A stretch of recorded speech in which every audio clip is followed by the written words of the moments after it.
Venezuela के अपदस्थ राष्ट्रपति Nicolas Maduro को सोमवार को न्यूयॉर्क की कोर्ट में पेश किया गया। उन पर ड्रग्स तस्करी के आरोप हैं। इसी आरोप की वजह से अमेरिकी सेना ने पिछले दिनों एक सैन्य अभियान चलाकर उनको उनके घर से ही गिरफ्तार कर लिया था।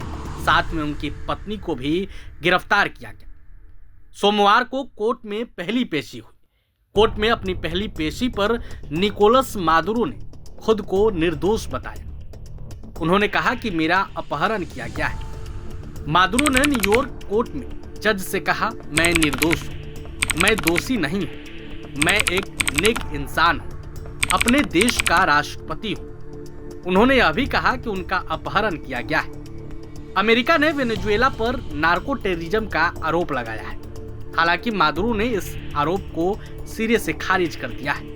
शनिवार को वेनेजुएला पर एक सैन्य कार्रवाई के बाद अमेरिका ने राष्ट्रपति मादुरो और उनकी पत्नी सिलिया फ्लोरेस को पकड़ लिया था। दोनों को अमेरिका लाया गया, जहां सोमवार को उन्हें पहली बार अमेरिकी अदालत में पेश किया गया। सोमवार को कोर्ट में निकोलस मादुरो ने अपनी गिरफ्तारी का विरोध करते हुए खुद को अपने देश का राष्ट्रपति घोषित किया और संघीय मादक पदार्थों की तस्करी के आरोपों में खुद को निर्दोष बताया, जिसका इस्तेमाल ट्रंप प्रशासन ने उन्हें सत्ता से हटाने को उचित ठहराने के लिए किया था। जेल की नीली वर्दी पहने मादुरो और उनकी पत्नी को दोपहर के आसपास अदालत में लाया गया।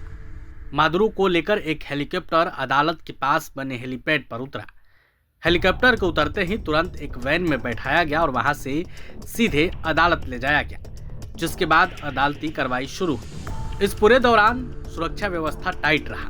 काफी संख्या में अमेरिकी सेना तैनात थी। मादुरो और उनकी पत्नी सिलिया फ्लोरेस को कड़ी सुरक्षा के बीच कुख्यात संघीय हिरासत केंद्र मेट्रोपॉलिटन डिटेंशन सेंटर यानी एमडीसी से अदालत लाया गया।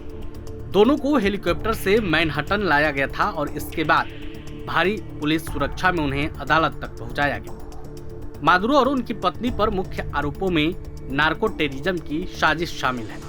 आरोप है कि उन्होंने वेनेजुएला की सेना और खुफिया एजेंसियों की मदद से कोकीन की भारी खेप अमेरिका तक पहुंचाई। इसके लिए गुप्त हवाई पट्टियों का इस्तेमाल किया गया। इसके अलावा मशीन गन और विनाशकारी हथियार रखने और उनकी साजिश रचने के आरोप भी लगाए गए हैं, जिससे नार्को टेररिज्म के आरोप और मजबूत होते गए हैं। हालांकि मादुरो ने इन पूरे मामले को सिरे से खारिज कर दिया है। मादुरो पर कई गंभीर आरोप लगे हैं। इनमें से कुछ आरोपों में अधिकतम सजा के तौर पर मृत्यु दंड का प्रावधान है। हालांकि अब देखना होगा कि यह न्यायिक लड़ाई कहां तक जाती है। प्रभातखबर.com, विश्वास वही, रफ्तार नहीं।